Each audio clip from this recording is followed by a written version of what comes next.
Luto naman tayo na masarap na ulam na adobong pusit. Pag ganito talaga ang ulam niyo, siguradong akong ubos ang kanin niyo sa kaldero. Dito sa dalawang malaking pusit ay hinugasan nga muna natin itong maigi.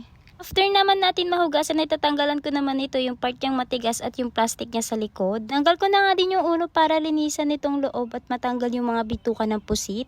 After naman natin malinisan, i-slice lang natin ito ng maninipis kagaya neto. Depende sa inyo kung gaano kanipis. Di namang hindi at buo nyo na nga lang itong lulutuin. At pagkatapos ay naghiwa na nga rin tayo dito ng sibuyas at bawang. Ready na lahat ng ating sangkap kaya tara simulan na natin.